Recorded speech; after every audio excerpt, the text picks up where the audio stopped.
Thank you. I recognize gentlelady from New York, Ms. Stefanik. Thank you, Mr. Chairman. Secretary McMahon, thank you for being here today. I want to follow up on my colleague across the aisles back and forth where you didn't have an opportunity to answer the question. As you know, I've been very engaged in leading this effort in terms of holding Harvard accountable. We saw the scourge of anti-Semitism after the Hamas attacks on October 7th, and Harvard failed in every respect to enforce the rules to protect Jewish students. And over the course of our investigation, it was revealed that there was anti-Semitism deep in the Office of DEI at Harvard for their failure to respond to Jewish students, and it highlighted this issue of a failure of ideological diversity. I wanted to add some more details to what you pointed out. Less than 3% of the Harvard faculty are conservative, and this is a challenge in education writ large. According to the Harvard Crimson, as of 1989, the ratio was 2-to-1, liberal to conservative. By 2017, it was 5-to-1, and then as of 2023, it's 26-to-1. So when we talk about ideological diversity, it is a crisis at Harvard. Can you further elaborate on that? Well, just agreeing with what you said. I mean, when by their own statistics, it is clear that they don't have diversity of viewpoint. And I believe, and as I mentioned a little bit earlier, the fact that Harvard had already replaced its head, or was looking to replace its head of Middle East studies, recognizing that they already had an issue.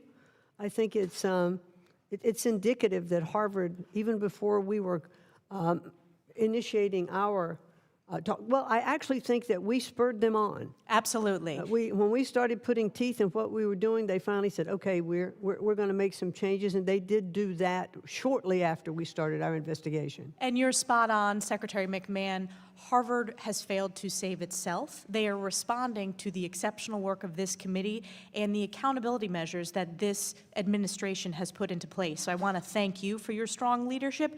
I want to thank President Trump for his strong leadership. I care deeply about this as an alumna of Harvard and as the first member of my immediate family to have that opportunity. We want to make sure these institutions are excellent for generations to come. My follow-up, which is on a different subject, this has come up in virtually every meeting that I've had, whether it's with university presidents, professors, or students, is the challenge of AI and academic integrity in the classroom. Can you talk about the department's approach in terms of how to harness the benefits of this technology, but also make sure that we are learning the basics in the classroom and have academic integrity? You know, I think AI is probably one of the it's so overwhelming with the abilities that it can bring, but it also has a downside and dangers. We want to make sure that AI is not, leading to false essays or papers or studies that students are turning in.